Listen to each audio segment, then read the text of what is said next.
wabarakatuh. Innal hamdalillah nahmaduhu wa nasta'inuhu wa nastaghfiruh wa na'udzu billahi min shururi anfusina wa min sayyiati a'malina. Man yahdihillahu fala mudilla lahu wa man yudlil fala hadiya lahu.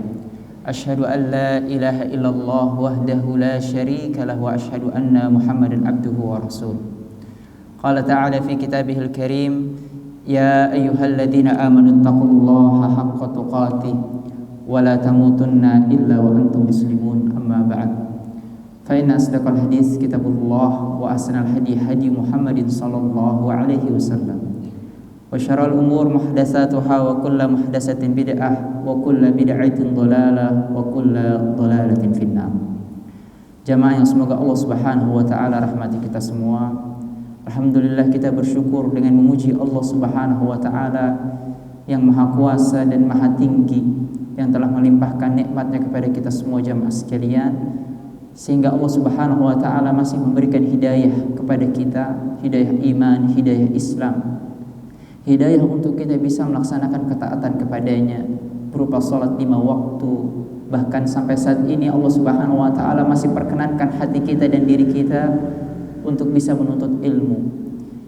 Yang di sini jamaah sekalian, Allah mengatakan bahwa Allah itu memiliki sifat Ar-Rahman dan Allah memiliki sifat Ar-Rahim. Yang mana Ar-Rahman ini memiliki makna Allah memberikan nikmat yang begitu luas kepada seluruh makhluknya. Berupa apa? Yakni berupa makan, berupa minum, berupa rezeki dan lain sebagainya. Kemudian Allah juga punya sifat yang namanya Ar-Rahim, yakni Allah Subhanahu wa taala Maha Pengasih. Atas siapa? Atas orang-orang yang dikhususkan oleh Allah Subhanahu wa taala. Allah memberikan iman kepadanya, Allah memberikan ketakwaan kepadanya, Allah berikan kemampuan ia bisa melangkahkan kakinya dalam beribadah kepada Allah Subhanahu wa taala. Maka Nabi SAW sangat bersyukur jamaah sekalian dan sangat berserah diri kepada siapa? Kepada Allah Subhanahu wa taala. Lihatlah bagaimana Nabi SAW ketika keluar rumah mengatakan apa? Bismillahi tawakkaltu Allah wala haula wala quwata illa billah. Dengan menyebut namamu ya Allah, aku wakilkan dan aku serahkan diriku ini kepada siapa?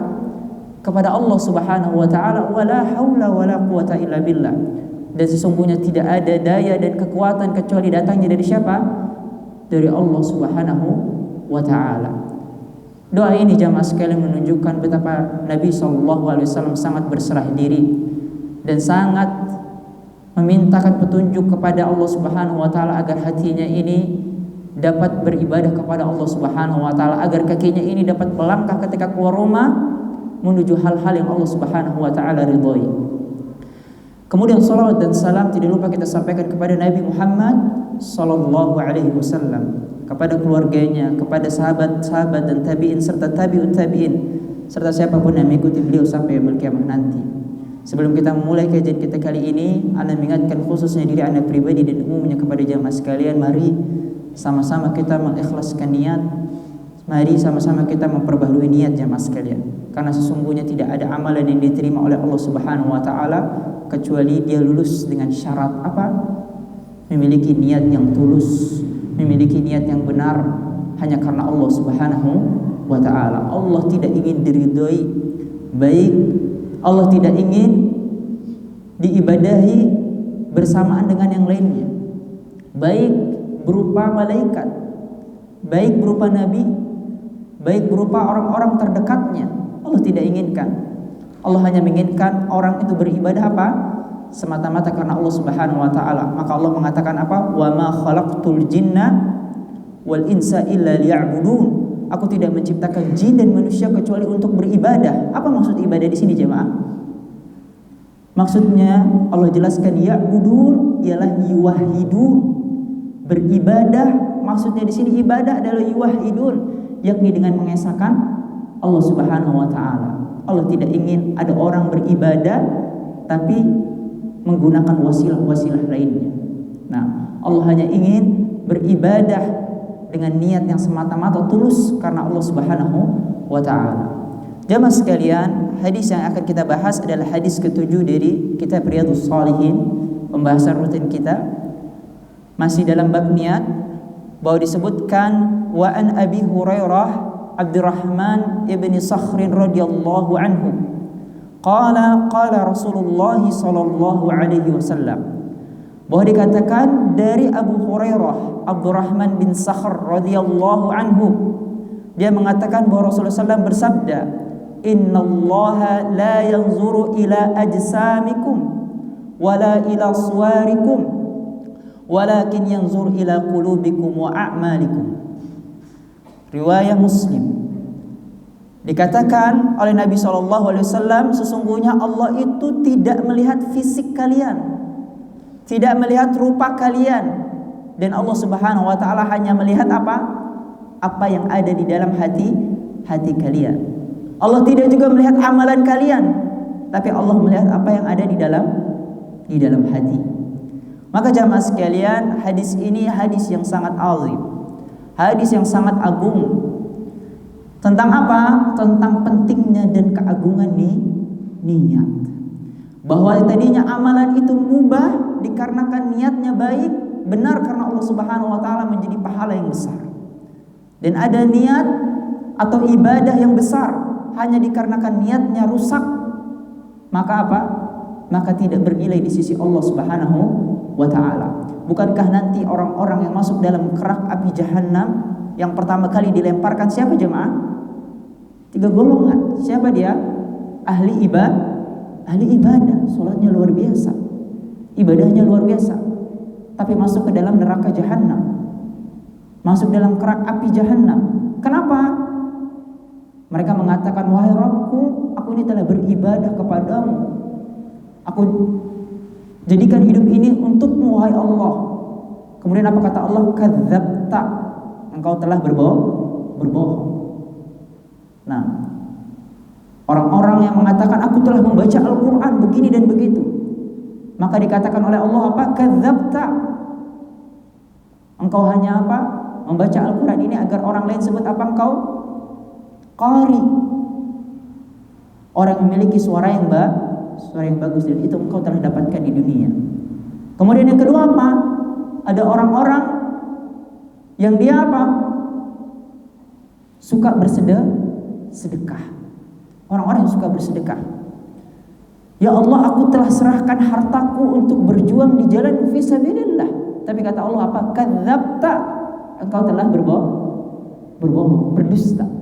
Mengapa? Karena engkau bersedekah agar engkau dikatakan apa? Dermawan, dan itu telah engkau dapatkan di dunia. Kemudian ada orang yang apa? Yang dia berjuang di jalan Allah Subhanahu wa taala, jihad. Nah, mempertaruhkan nyawanya, bahkan mati dalam keadaan berjuang di jalan Allah Subhanahu wa taala dalam peperangan. Tapi dia dilemparkan ke dalam kerak api neraka Jahannam. Kenapa? Dia berkatakan kepada Allah Subhanahu wa taala, aku telah serahkan hidupku untuk berjuang di jalan-Mu ya Allah, aku telah berperang. Tapi kata Allah apa? Kadzabta, engkau telah berdusta. Engkau melaksanakan perang itu agar orang katakan apa? Engkau pemberani, engkau patriot, engkau pahlawan, bukan karena Allah Subhanahu wa taala. Ini sejalan jamaah sekalian sebagaimana yang Allah katakan dalam Quran surah Al-Hujurat ayat 13. Apa kata Allah? Ya ayyuhan nas, wahai manusia, inna khalaqnakum min dzakari wa unsa, sesungguhnya aku menciptakanmu dari apa? Dari laki-laki dan perempuan. Wa ja'alnakum syu'uban wa qabaila lita'arafu. Kemudian apa? Kemudian Allah jadikan kamu berbangsa-bangsa dan bersuku-suku agar saling apa? Mengenal satu sama lain. Kemudian kata Allah, inna akramakum indallahi atqakum, dan yang paling mulia dari engkau yang berbangsa-bangsa tadi, yang bersuku-suku, yang banyak jumlahnya ini siapa? Adalah orang yang paling bertakwa. Kemudian Nabi sebutkan apa? Makna atqakum, yang paling bertakwa. Apa maksudnya? Yang paling banyak amalnya, yang paling banyak zikirnya? Bukan jamaah sekalian. Bukan yang paling banyak hajinya juga, bukan yang paling banyak umrahnya, bukan yang paling bagus hewan kurbannya, atau yang paling berat hewan kurbannya. Apa kata Allah? Apa kata Nabi sallallahu alaihi wasallam? At-taqwa hahuna, at-taqwa hahuna, at-taqwa hahuna. Yaitu ketakwaan berasal dari mana? Yang ada di dalam hati. Maka jamaah sekalian yang semoga Allah Subhanahu wa taala rahmati kita semua, Allah ini tidak akan melihat fisik hambanya. Allah juga tidak akan melihat rupa hambanya, besarkah atau kecilkah, sehatkah atau sakitkah. Allah tidak melihat mereka jamaah sekalian. Cantikkah, burukkah, hitamkah atau putihkah, atau bahkan Allah juga tidak melihat nasab-nasab mereka, nasabnya tinggikah atau nasabnya rendahkah.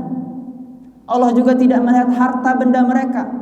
Allah tidak melihat semuanya, karena yang Allah lihat hanyalah apa yang ada di dalam hatinya. Maka tidak ada hubungan dengan Allah Subhanahu wa taala yang membuat manusia lebih dekat kepada Allah kecuali apa? Kecuali dengan hatinya yang bertakwa kepada Allah Subhanahu wa taala. Kecuali dengan niat dalam hidupnya benar, ya'budunnya benar, yakni yuwahhidun, benar dia hidupnya dia serahkan kepada Allah Subhanahu wa taala. Wa mahyaya wa mamati lillahi rabbil alamin. Benar hidupnya, berumah tangganya, bersedekahnya, mempunyai anaknya, mendidik anaknya, sholatnya, puasanya, cari nafkahnya hanya untuk siapa? Hanya untuk Allah Subhanahu wa taala. Itu yang Allah lihat ya mas sekalian. Allah nggak lihat kendaraan kita betapa bagusnya. Allah nggak lihat baju kita betapa indahnya. Allah nggak lihat juga betapa bagusnya rupa kita, wajah kita. Tapi Allah Subhanahu wa taala lihat hatinya mana yang bertakwa dan mana hati yang tidak bertakwa kepada Allah Subhanahu wa taala.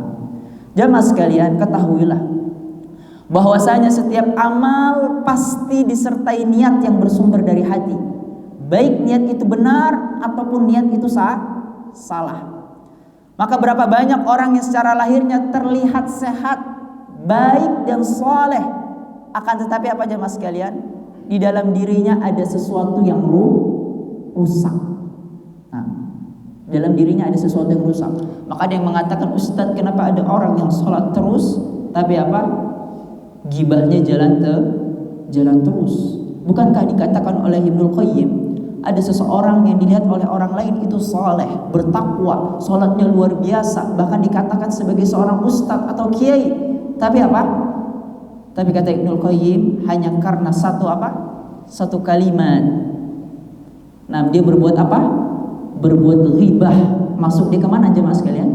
Masuk ke dalam neraka yang jauhnya dari timur dan barat. Hanya karena satu kalimat dia masuk neraka. Kenapa dia bisa mengeluarkan kalimat yang seperti itu? Bukankah dikatakan ghibah itu arba'ur riba? Ghibah itu masuk ke dalam bagian riba. Orang yang berbuat ghibah, orang yang buat ghibah merendahkan harta orang lain, bukankah dikatakan Nabi SAW mereka telah melakukan perbuatan riba? Sama seperti orang ngambil harta orang lain. Ini ngambil apa? Kehormatan orang lain. Bahkan dikatakan Nabi SAW, orang yang berbuat ghibah dosanya lebih parah daripada orang-orang yang melakukan perbuatan riba. Apa dosa orang perbuatan riba jemaah? Seperti menzinahi ibunya sendiri. Seperti menzinahi 36 perempuan. Jadi berbuat ghibah, menyepelekan orang lain. Gimana Ustadz? Ini ada orang yang dikatakan berilmu tapi melakukan hal ini. Kenapa jamaah sekalian? Karena sama sekali tadi jamaah sekalian, mungkin bisa jadi dia beramalnya bukan karena Allah Subhanahu wa taala. Yang tadinya sholatnya mencegah dia untuk melakukan perbuatan mungkar, tapi karena niatnya jamaah sekalian dalam sholatnya bukan karena Allah Subhanahu wa taala, apa yang terjadi jamaah sekalian? Bukan justru membersihkan hatinya, malah menambah noda-noda di dalam hatinya. Ustaz, ada seorang ulama, dia melakukan perbuatan buruk seperti perbuatan asusila. Apakah dia ini tidak tahu Ustaz bahwa itu hukumnya salah? Tahu atau tidak itu hukumnya salah jemaah? Tahu. Tapi kata Allah apa? Khatamallahu ala qulubihim wa ala absarihim wa ala khatamallahu ala qulubihim wa ala absarihim gisawatu wa lahum adzabun azim. Hatinya itu udah pekat. Kemudian apa? Lisannya udah nggak bisa lagi membedakan antara yang benar dan yang buruk. Matanya udah nggak bisa lagi membedakan antara yang benar dan buruk. Dia sholat tapi apa? Hanya jasadnya saja. Apa Nabi SAW berdoa ketika makan jamaah sekalian? Setelah makan apa doanya Nabi SAW? Alhamdulillahilladzi at'amani hadza. Segala puji bagi Allah yang telah memberikan aku makan. Siapa yang memberikan ibu bapak makan? Enggak Ustaz, yang memberikan aku makan, aku kerja, aku makan. Kalau enggak kerja kok enggak dapat makan. Warzaqani, kata Nabi SAW, dan Allah yang memberikan aku rezeki min ghairi haulin minni wala quwwah. Yang itu semua aku dapatkan bukan karena apa? Bukan karena kemampuan aku, bukan karena usaha aku, bukan karena kekuatan saya, tapi karena apa?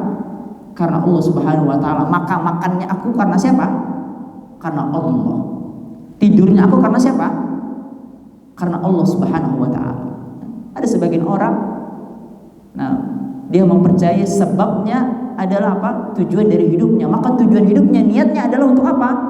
Bekerjanya hanya untuk mencari fulus. Makanya jamaah sekalian, hidupnya kagak berkah. Gaji makin tinggi, pengeluaran makin tinggi. Hutang makin banyak. Kenapa bisa terjadi? Itu tadi jamaah sekalian. Mindsetnya dalam hidupnya ternyata bukan untuk beribadah kepada Allah. Benar dia kerja di lembaga dakwah, tapi hanya menganggap kerjaan itu sebagai apa? Sebagai profesi. Imam hanya sebagai profesi, wazifah, bukan kebutuhan dalam hidupnya. Maka ketika diuji oleh Allah Subhanahu wa taala, diambil hartanya sedikit, langsung teriak-teriak. Karena memang dari awalnya jemaah sekalian, niatnya dia mencari kerja, mencari makan, hanyalah untuk memenuhi perutnya, bukan karena Allah Subhanahu wa taala. Maka jamaah sekalian, yang menjadi tolak ukur dalam kehidupan kita adalah niat seseorang. Bahkan dikatakan syarat dari diterimanya ibadah adalah apa? Khalis niatnya, bersih hatinya, tidak ada yang lainnya. Nabi SAW menyerahkan dirinya ketika keluar rumah. Lihat, Bismillahi tawakkaltu. Agar apa? Agar Allah permudah urusannya. Lihat bagaimana kita jemaah sekalian, lagi sholat jemaah sekalian. Apa yang kita pikirkan? Yayasan aneh gimana ya? Murid-murid yang masuk makin dikit. Lagi bertemu sama Allah jemaah sekalian, masih dia nggak serahkan dirinya kepada Allah. Maka sholatnya tujuan sebenarnya karena apa itu jemaah? Makanya kenapa sih para ulama itu suruh kita apa? Memperbaiki niat terus, memperbaiki niat, memperbaiki niat. Hatta indah sholat, ketika dia mau Allahu Akbar, untuk apa? Hadirkan niat lagi, tajdidun niat. Agar kita apa? Menyerahkan hidup kita semuanya kepada siapa? Kepada Allah Subhanahu wa taala. Ini ada orang sholat jamaah sekalian, masih yang dipikirkan apa? Kerjaannya, hutangnya, istrinya di rumah, anaknya di rumah, masih tidak percaya dengan siapa? Dengan Allah Subhanahu wa taala. Maka jamaah sekalian yang semoga Allah Subhanahu wa taala rahmati kita semua. Lihatlah apa yang Allah sebutkan dalam Quran surah At-Tariq. Apa kata Allah jamaah sekalian? Dalam Quran surah At-Tariq, kata Allah Subhanahu wa taala, innahu ala raj'ihi laqadir. Yauma tublas sarair. Kata Allah Subhanahu wa taala, sungguh Allah benar-benar kuasa untuk mengembalikan orang yang telah mati menjadi hidup kembali. Yauma tublas sarair. Nanti manusia jamaah sekalian akan apa? Akan Allah Subhanahu wa taala tampakkan dalam amalnya apa? Allah Subhanahu wa taala akan tampakkan amalannya atau hatinya. Allah Subhanahu wa taala akan tampakkan hatinya jamaah sekalian. Allah akan belah dada kita. Allah akan buka hati kita. Ini orang sholatnya benar atau enggak? Apa cuma banyaknya sholat tapi di sholatnya apa? Banyaknya mikirnya apa? Dunia. Fulus jemaah sekalian. Fulus. Gojek nanti saya dapat enggak ya? Orderan dapat enggak ya? Dan lain sebagainya. Itu yang dipikirkan dalam sholatnya. Apakah seperti itu? Makanya Nabi SAW berdoa, Allahumma inni as'aluka ilman nafi'an. Ya Allah, berikan aku ilmu yang bermanfaat. Wa rizqan thayyiban, rizki yang berkah, rizki yang baik. Wa amalan mutaqabbalan, amalan yang diterima. Apa syarat amalan yang diterima? Hatinya benar, hatinya bagus. Nah, makanya dikatakan ada orang yang sholat dalam satu saf. Nah, tapi apa? Masing-masing itu punya perbedaan pahala. Pahalanya apa? Atau dikatakan, nah, saking besarnya pahala satu orang ini lebih besar daripada temannya yang di sampingnya. Sejauh apa? Sejauh timur dan barat dalam satu saf. Kenapa? Karena yang ini yang besar ini pahalanya benar dia jamaah sekalian. Dia benar lihat, dia sholat lagi ketemu siapa? Ketemu Allah, bukan lagi ketemu bosnya. Dia sholat lagi ketemu siapa? Ketemu zat yang maha meluaskan rezeki, yang maha apa? Memudahkan segala urusannya. Benar-benar tuh dia pikirkan sholatnya benar gak karena Allah Subhanahu Wa Taala. Khusyuknya bukan zahir aja jamaah sekalian.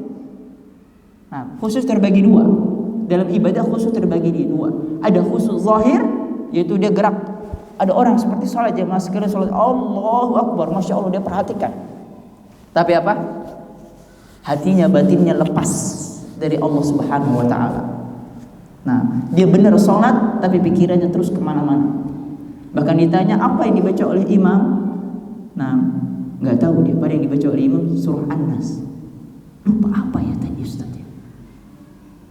Memang dia nggak hadir jamaah sekali dalam sholatnya. Yang kedua khusyuk apa?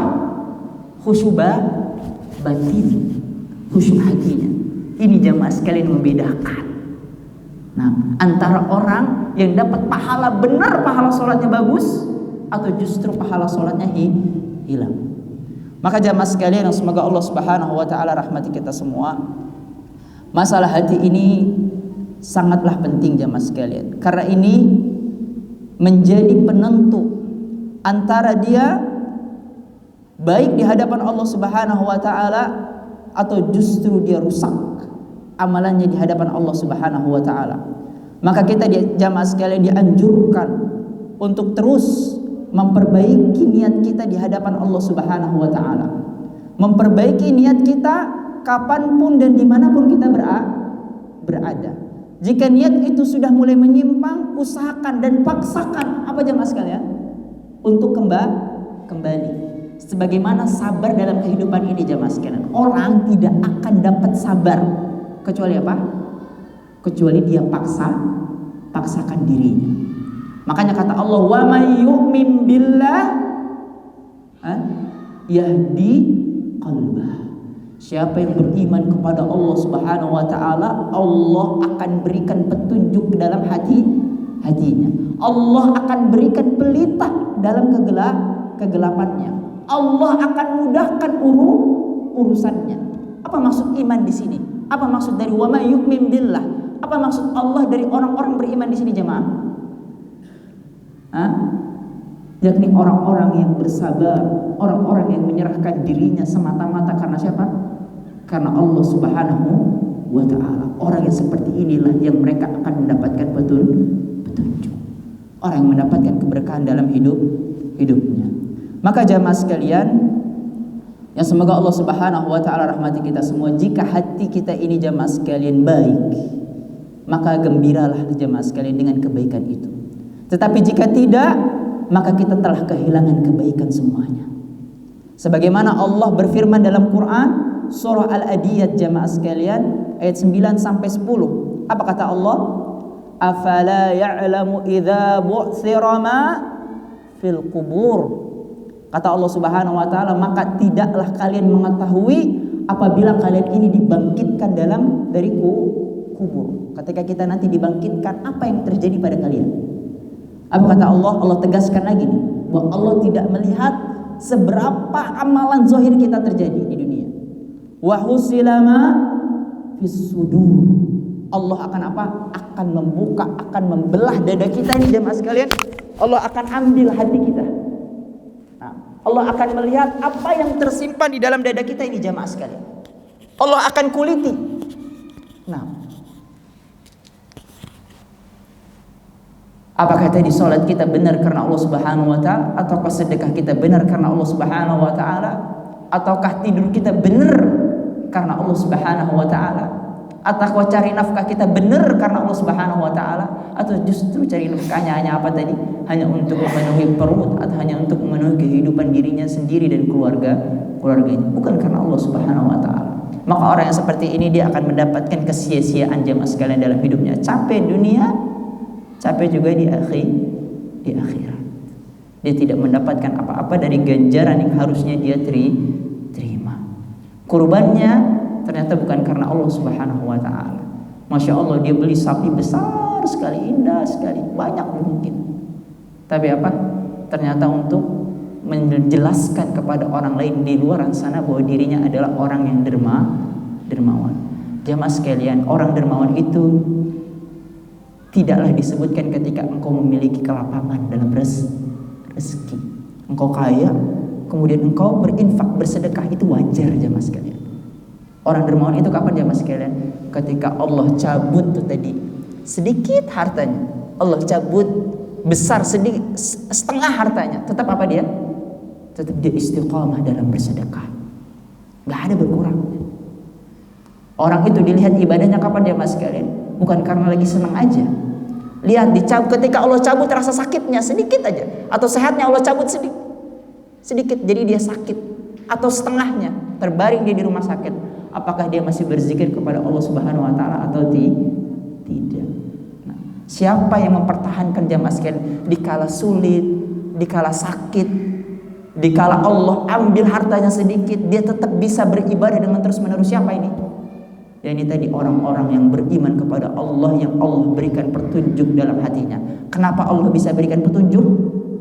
Karena dia dalam beribadah dalam kehidupannya atau dalam menjalankan kehidupan ini semata-mata karena Allah Subhanahu wa taala. Maka Allah bantu kakinya, Allah bantu tangannya, Allah bantu penglihatannya. Nah, untuk dia bisa selalu melangkah ke masjid. Ada orang-orang yang mungkin dekat di sini rumahnya tapi nggak bisa aja sekalian melangkah ke sini. Pingin dia jemaah sekalian untuk masuk ke dalam masjid ini. Mungkin di sini lebih adem daripada rumahnya. Rumahnya nggak ada AC, di sini ada AC, dia pingin. Nah, tapi nggak bisa. Kenapa jemaah sekalian? Karena Allah tidak memberikan hidayah ke dalam hatinya. Kenapa itu bisa terjadi? Nah, karena kehidupannya didominasi dengan apa? Dengan hawa nafsu dia. Itu tadi, dia bekerja bukan karena Allah Subhanahu wa taala. Dia mengurus anaknya bukan karena Allah Subhanahu wa taala. Maka harapan-harapan dia bukanlah untuk menuju Allah. Ar-roja'nya bukan menuju Allah, tapi ke mana? Nah, ke selain Allah, kepada dunia dan sebagainya. Itu akhirnya membuat mata dia, membuat telinga dia, membuat pergerakan dia tidak bisa lagi mengarahkan dirinya menuju Allah Subhanahu wa taala. Jemaah sekalian yang semoga Allah Subhanahu wa taala rahmati kita semua. Di sini disebutkan apabila Al-Quran dan Sunnah Nabi telah menekankan tentang pentingnya perbaikan niat, maka setiap orang wajib memperbaiki niat dan hatinya. Kapan? Jemaah sekalian, kapan? Setiap waktu. Dan kapan selesainya? Ketika tadi engkau telah dikatakan telah rahimahullah, engkau telah dipanggil oleh siapa? Oleh Allah Subhanahu wa taala, baru antum berhenti. Nah, di situ ketika malaikat memanggil apa? Ya ayyatuhan nafsul mutmain, wahai jiwa yang tenang, irji'i ila rabbiki radiyatan mardiyah. Kembalilah kepada Allah. Yang engkau selalu harapkan apa? Yang selalu engkau harapkan keridoannya. Yang di dalam hatimu hanya untuk mencari ridho Allah Subhanahu wa taala. Irji'i ila rabbiki radiyatan mardiyah. Yang engkau harapkan keridoannya, kembalilah. Nah, jamaah sekalian. Sampai situ jamaah sekalian, barulah kita tidak menjaga niat kita. Nah, selama engkau di dunia jamaah sekalian, terus perbaiki niat. Caranya dengan apa? Yakni salah satunya dengan cara merenungkan ayat-ayat Allah Subhanahu wa taala. Yang Allah sebutkan dalam Quran surah Al-Imran ayat 190. Apa kata Allah jamaah sekalian? Inna fi khalqis samawati wal ardi wan nahar, dan Allah yang telah menciptakan pergantian siang dan malam. La ayatil liulil albab, sesungguhnya ini pertanda bagi orang-orang apa? Yang albab, orang-orang yang berfikir, orang-orang yang memiliki akal. Allah menciptakan langit dan bumi. Allah juga yang menciptakan siang dan malam. Allah juga yang menciptakan kita. Bapak yakin gak bahwa yang menciptakan Bapak ini siapa? Allah. Setelah yakin apakah cukup? Enggak, jamaah sekalian. Iman itu enggak hanya cukup diyakini dalam hati sudah selesai, enggak. Apa yang harus dilakukan? Beramal. Dia tunjukkan kakinya, dia tunjukkan tangannya, dia tunjukkan lisannya, dia tunjukkan matanya. Benar sesuai dengan keyakinan itu. Nah, dia sudah yakin bahwa penciptaan bumi dan langit ini adalah Allah yang melakukan. Dan Allah juga yang telah menjanjikan dirinya surga atau neraka. Nah, maka setelahnya apa yang ia lakukan? Dia beramal. Dia bersegera. Dia kumpulkan bekal. Makanya kata Allah Subhanahu wa taala, kita ini diminta untuk mengumpulkan bekal sebanyak-banyaknya. Apa yang kita kumpulkan jamaah sekalian? Apakah amalan yang banyak? Enggak juga jamaah sekalian. Karena belum tentu amal banyak itu diterima oleh Allah Subhanahu wa taala. Karena belum tentu sedekah yang banyak itu diterima oleh Allah Subhanahu wa taala. Apa yang diminta? Yaitu amalan yang diterima, bekal yang diterima, bukan bekal yang justru hanya memberatkan aja. Nah, tapi tidak sama sekali membantu orang itu menuju Allah Subhanahu wa taala. Allah katakan alladzina yadhkuruna Allaha qiyaman wa qu'udan wa 'ala junubihim wa yatafakkaruna fi khalqis samawati wal ard. Rabbana ma khalaqta hadza batila.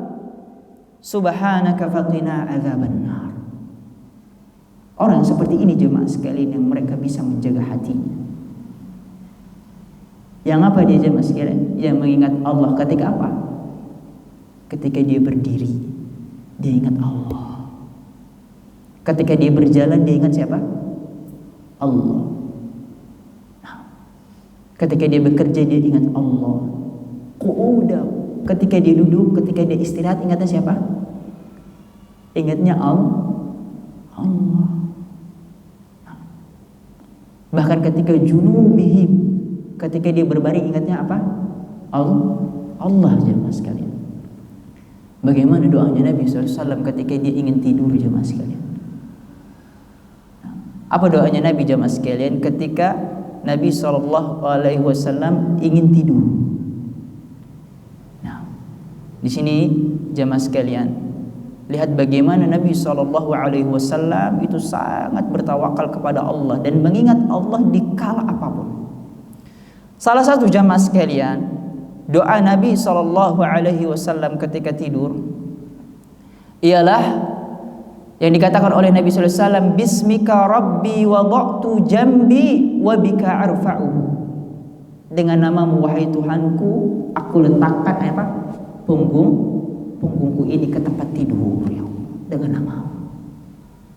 Kalau enggak karena Engkau ya Allah, aku enggak bisa tidur. Ada loh jemaah sekalian, orang-orang yang dicabut nikmat tidurnya, dia harus makan apa? Obat tidur baru dia bisa tidur. Kenapa itu dia bisa kayak gitu jemaah? Karena pikirannya ini semeraut nih. Mikirin besok makan nasi atau makan apa ya? Terus dia pikirin.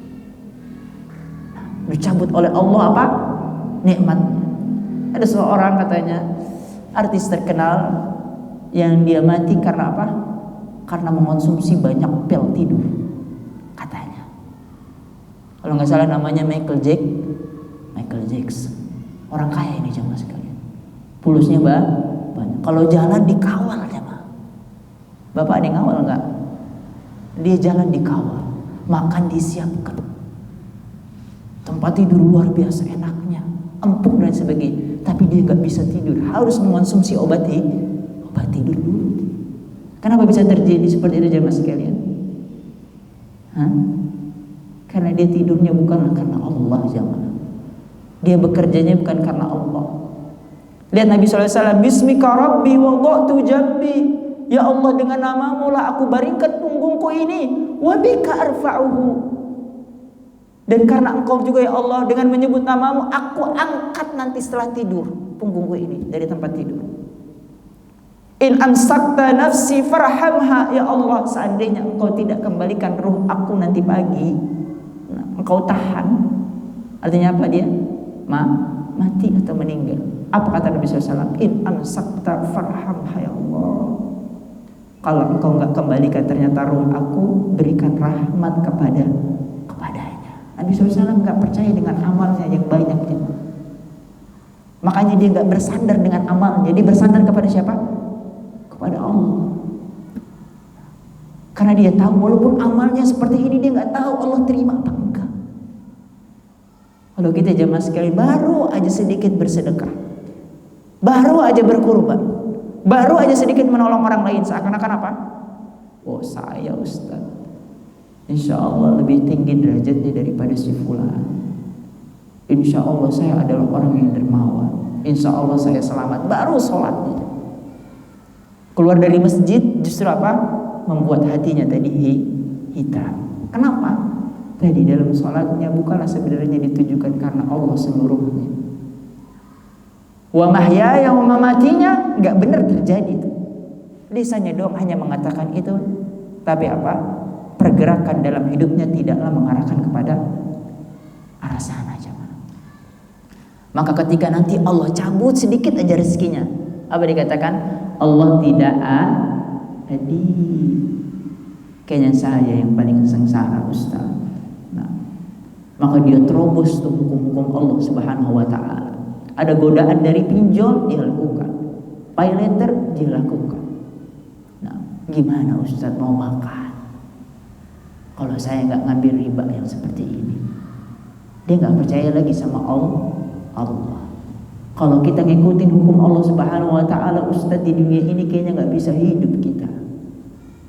Banyak orang yang mengatakan seperti ini jamaah sekalian, sehingga menghalalkan apapun yang dia lakukan. Apa kata Nabi SAW selanjutnya? Wa in arsaltaha fahfadha bima tahfazu bihi ibadakas sholihin. Seandainya engkau ya Allah izinkan aku untuk besok hidup lagi, engkau kembalikan roh aku ini.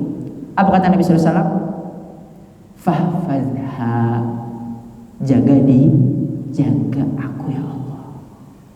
Jaga tangan aku ini agar dia ini melakukan sesuatu semata-mata karena engkau ya Allah. Agar kaki ini melangkah ke masjid, nah, tidak merasa apa? Tidak merasa paling bagus ibadahnya daripada orang-orang yang enggak sholat. Merasa dialah yang paling soleh. Agar tidak seperti itu ya Allah. Agar mata ini tidak melihat kecuali apa yang Engkau ridhoi ya Allah. Agar lisan ini tidak mengucapkan kecuali terhadap Engkau yang ridhoi ya Allah. Makanya Nabi SAW mengatakan, siapa yang gak bisa ngomong baik, apa? Lias diam. Maka jamaah sekalian, lihatlah bagaimana Rasulullah SAW mengatakan seperti ini. Dan jagalah diri aku, dan jadikan aku menjadi orang-orang yang soleh. Jamaah sekalian yang semoga Allah Subhanahu wa Ta'ala rahmati kita semua. Inilah jamaah sekalian, bagaimana Allah Subhanahu wa Ta'ala sangat menganjurkan kita untuk selalu memperbaiki niat kita dan menjaga niat kita. Yakni salah satunya dengan merenungkan bahwa kehidupan ini adalah kehidupan yang Allah Subhanahu wa Ta'ala berikan kepada kita. Bukan semata-mata kita hanya mencari nafkah, mengikuti hawa nafsu, menjalani kehidupan ini begitu-begitu aja. Tapi ingat bahwa kita di sini diciptakan untuk mencari yang paling baik amalnya. Liyabluwakum ayyukum ahsanu amala. Untuk menguji kalian. Dan dari ujian itu terlihat siapa yang ketika bahagia dia tetap beramal kepada Allah dengan niat yang benar, siapa yang sakit ketika Allah ambil rasa sehatnya atau ambil sedikit hartanya, dia tetap beramal kepada Allah. Allah dengan benar. Nah, bukan sebagaimana yang dilakukan oleh sebagian manusia. Ketika dia senang, dia ibadah kepada Allah dengan baik. Ketika dia sakit apa? Dia datang ke kuburan. Nah, sebagaimana orang-orang jahiliyah. Tapi beda kebalik kalau orang zaman sekarang, Orang jahiliyah dia berdoa kepada Allah Subhanahu wa taala dikala apa? Dia tuluskan diri dia beribadah kepada Allah ketika apa? Ketika bahagia. Sedangkan kalau kita jamaah sekalian, ketika bahagia datangnya kemana? Ke kuburan. Ketika sedih pun datangnya ke kuburan. Nah, Mbah, wahai Syekh, saya mau ujian PNS. Bantu saya, Mbah. Nah, ketika sakit dia ke kuburan, dan ketika dapat PNS kemana dia datang lagi? Ke kuburan. Iyyaka na'budu wa iyyaka nasta'in-nya tidaklah diberikan kepada siapa?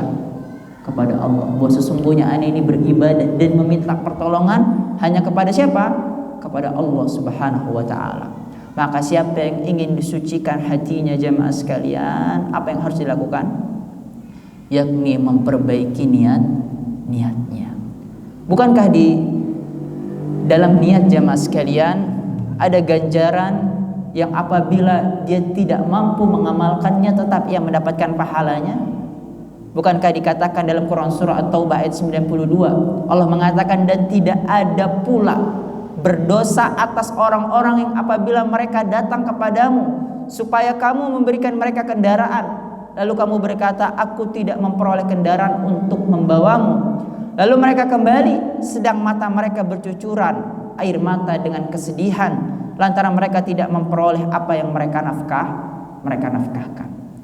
Kemudian juga Nabi SAW mengatakan, inna aqwaman khalfana bil Madinah ma salakana syi'ban wala wadiyan illa wa hum ma'ana hasabahumul uzr. Yaitu sesungguhnya ada beberapa kaum yang kita tinggalkan di kota Madinah. Mereka tiada menempuh suatu lereng ataupun lembah seperti kita, namun mereka itu bersama-sama dengan kita. Ini ketika Nabi SAW berperang, ada sebagian orang-orang tidak bersama Rasulullah SAW. Mereka menetap di Madinah, tapi dapat pahala sama. Kenapa jamaah sekalian? Karena mereka terhalang untuk mengikuti perang disebabkan uzur. Maka tadi jemaah sekalian, orang yang dia terbiasa melaksanakan sholat duha karena Allah Subhanahu wa taala, kemudian ditimpakan sakit oleh Allah sehingga dia tidak mampu melaksanakan sholat duha, pahalanya tetap mengalir atau tidak? Tetap mengalir walaupun dia tidak sholat duha. Bukankah dikatakan dalam riwayat illa syarakakum fil ajr, kecuali mereka mendapatkan pahala sebagaimana kalian. Maka inilah jemaah sekalian yang Allah Subhanahu wa taala janjikan kepada kita ketika niat kita benar, Allah Subhanahu wa taala juga akan memperbaiki kehidupan kita. Jamaah sekalian, salat memang bisa mencegah perbuatan mungkar dan keji. Nah, tapi bukan amalannya, bukan gerakannya yang dapat mencegah itu. Apa yang dapat mencegah? Niatnya yang tulus karena Allah Subhanahu wa taala. Nah, jamaah sekalian, rezeki yang halal itu diperintahkan oleh Allah Subhanahu wa taala. Tapi rezeki yang halal itu bisa jadi tidak membawa keberkahan dalam hidup kita jamaah sekalian. Kenapa? Karena yang membawa keberkahan itu apanya jamaah? Hatinya. Apakah dia bersyukur dengan rezeki tersebut? Apakah dia bersabar dengan rezeki tersebut? Bukankah disebutkan bahwa iman itu terdapat dua bagian yang sangat besar di dalamnya? Apa bagian pertama yang paling besar? Sabar. Dan yang kedua apa? Syukur. Siapa yang bisa mendapatkan sabar dan syukur jamaah? Adalah orang yang benar jamaah sekalian, menempatkan loyalitasnya. Nah, semata-mata untuk siapa? Allah Subhanahu wa taala. Bukan untuk bosnya, bukan untuk lembaganya, bukan untuk satu orang lain, bukan untuk makhluk lain, tapi benar loyalitasnya, intimaknya itu ditujukan kepada Allah. Benar anaknya hidup ini karena Allah. Maka saya beribadah dan melakukan perbuatan ini semata-mata karena Allah Subhanahu wa taala. Mereka lah yang akan mendapatkan keberkahan dalam rezekinya, mereka lah yang akan mendapatkan ketenangan dalam hidupnya, dan mereka lah yang akan mendapatkan kebahagiaan baik di dunia dan di akhirat nanti. Mungkin ini yang bisa Ana sampaikan jamaah sekalian. Jazakumullah khairan. Jika ada pertanyaan tafadhol. Mungkin Ana ingin mengingatkan, insyaallah jamaah sekalian, kita sebentar lagi masuk bulan Zulhijjah. Mungkin di hari Kamis jamaah sekalian kita sudah masuk 1 Zulhijjah ya. Kamis 1 Jumat. Nah, maka di sini ada keutamaan yang besar jamaah sekalian. Dikatakan oleh Allah Subhanahu wa taala apa? Wal fajr. Demi waktu fajar. Wa layalin ashr. Dan demi 10 hari.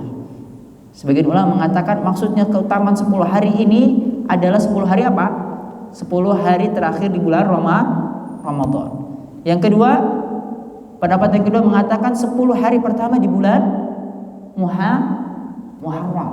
Yang ketiga 10 hari pertama di bulan Zulhijjah. Pendapat yang paling tepat mengenai keutamaan disebutkan walayalin fajr, 10 hari ini adalah apa?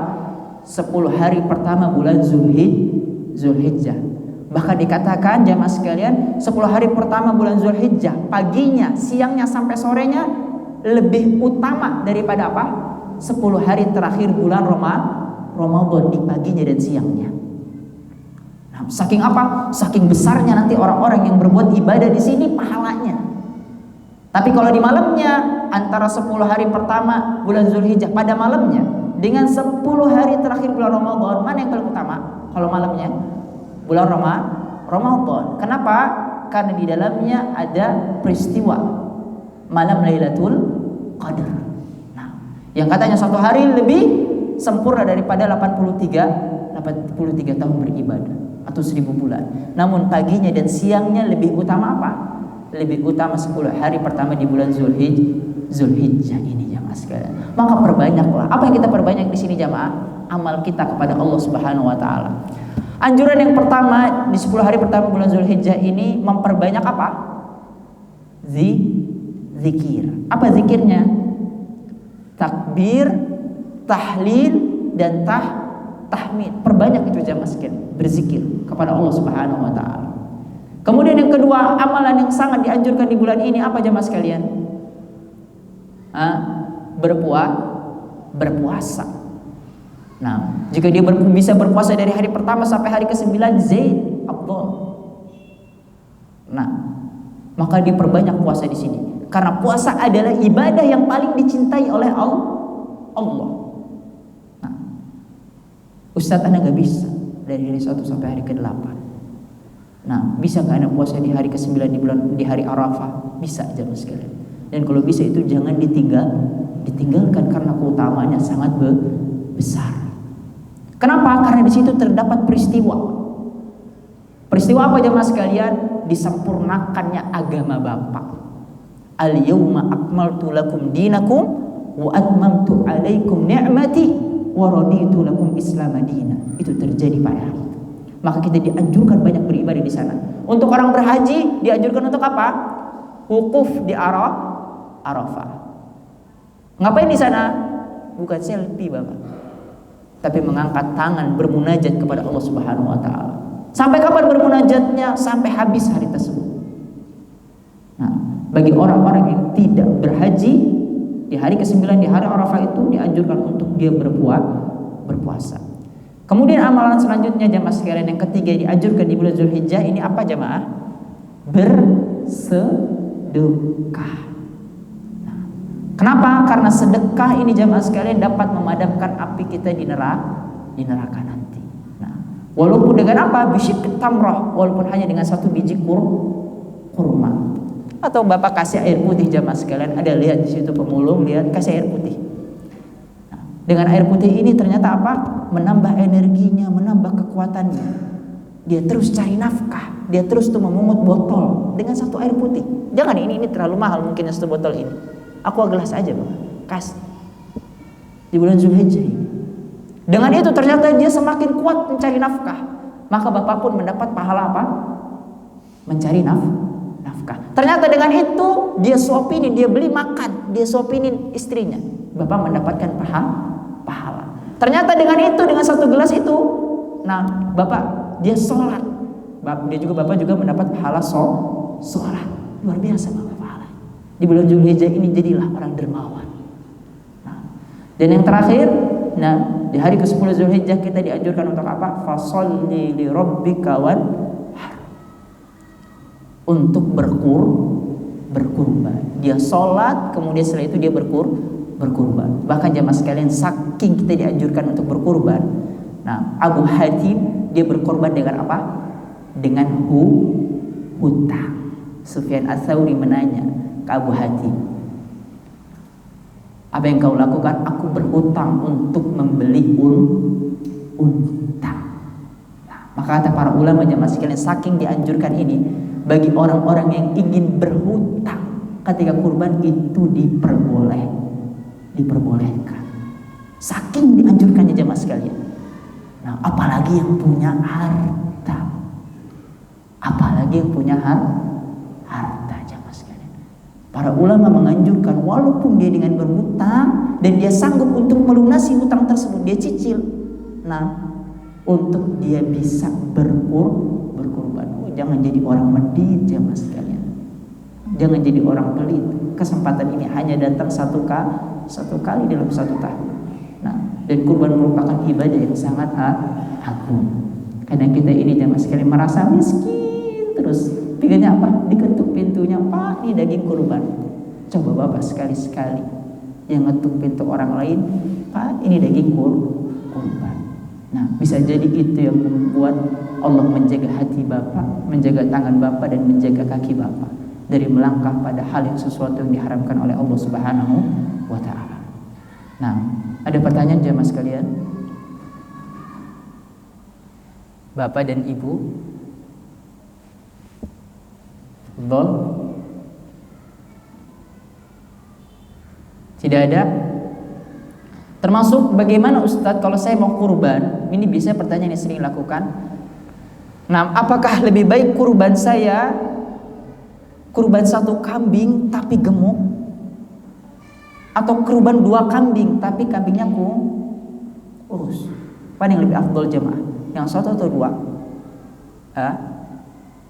Yang 1 tapi gemuk. Ustadz, tapi harganya nanti sama ini.